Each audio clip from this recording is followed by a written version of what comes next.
This bank robbery will go down in history as the perfect crime. The planning, the precision, the nerve-wracking tension that comes with the territory of this job. Everything was thought through and executed to perfection. And the people who pulled it off had to be some kind of genius to have done so. So here's the story of the bank robbery no one saw coming. It all started back in 2014 when an Argentinian man identified only as Adrien got fed up with his life. He'd worked as a private banker for many years, but he was looking to make a change. Not the kind of change that came from within, though. More like the kind of change that came from taking what you want. He first looked into robbing armored trucks, but he quickly learned that there were too many security measures in place for him to pull that off. You can't even get close to one without being stopped by armed guards. So he moved on to the next best thing, banks. But he didn't want to do anything ordinary. No guns or masks or violence. That would just make things difficult. Instead, he devised a plan so clever it may just work. He started small by scouting out the streets around banks, learning the ins and outs of the area. He studied the streets, the traffic patterns, and even the schedules of the security guards. It was important for him to know everything about his target so that he wouldn't leave any trace behind. Then he moved on to the next step, finding a way inside. Most banks have security cameras and motion detectors everywhere. And even if he managed to disable them, there was always the staff to worry about. So he came up with a brilliant idea.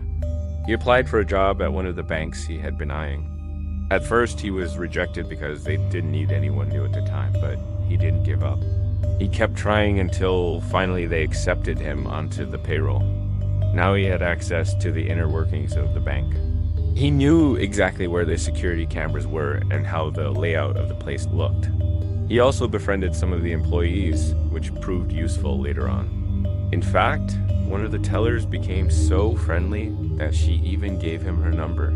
But Adrien wasn't interested in dating. His only focus now was pulling off the heist of the century.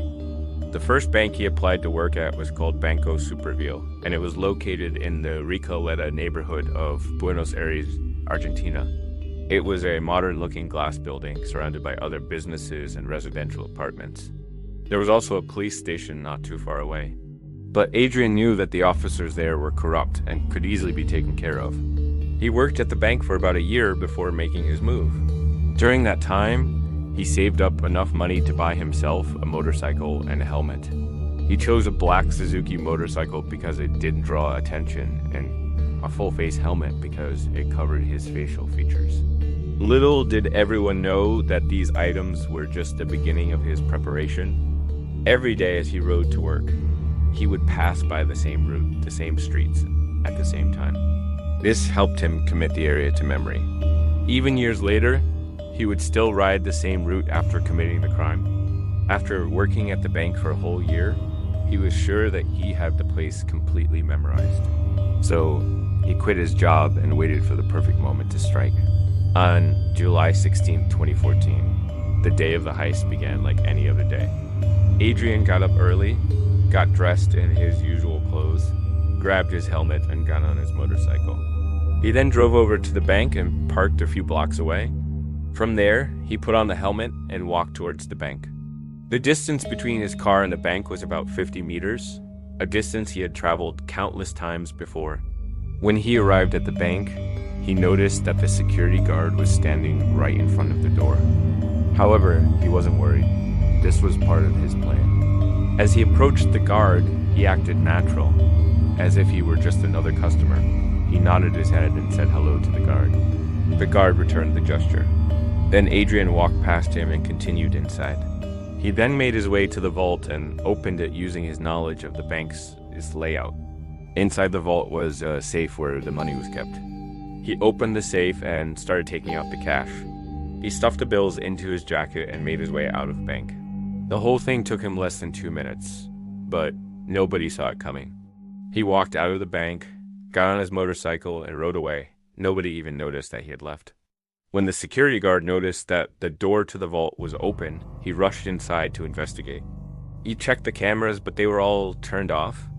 He then looked at the footage from outside the bank, but Adrien had covered his face and there was no way to identify him. The news of the robbery spread quickly. People were shocked that someone could walk into a bank, steal thousands of dollars, and walk out without anyone noticing. The police were baffled. They had never seen anything like it before. They couldn't find any leads and the case went cold.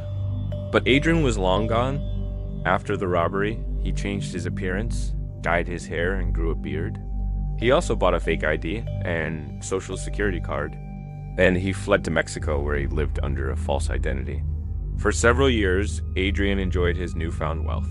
He bought luxury cars, expensive clothes, and jewelry. He also invested some of the money and made a lot of profit. He was living the high life, and he loved every minute of it. However, his luck eventually ran out. In 2017, he was arrested in Mexico for trying to buy a plane ticket to Europe with a stolen credit card. When the police checked his ID, they found out that it was fake. They then searched his belongings and found evidence linking him to the bank robbery. He was extradited back to Argentina, where he was tried and convicted for the crime. He was sentenced to 18 years in prison, but he had already spent 3 years in custody awaiting trial. So, in reality, he only had 15 years left to serve. To this day, the police are still trying to figure out how Adrien managed to pull off the perfect crime. How did he plan it? How did he execute it? And how did he get away with it for so long? Adrien's story is a reminder that no matter how secure you think your bank is, no system is foolproof. With a little bit of planning and a lot of nerve, even the most sophisticated banks can be robbed. How do you think Adrien managed to pull off the perfect crime? Let us know in the comments below. We hope you enjoyed this video. If you did, don't forget to leave us a big thumbs up and subscribe so you never miss out on any of our future videos. Thanks for watching. Until next time.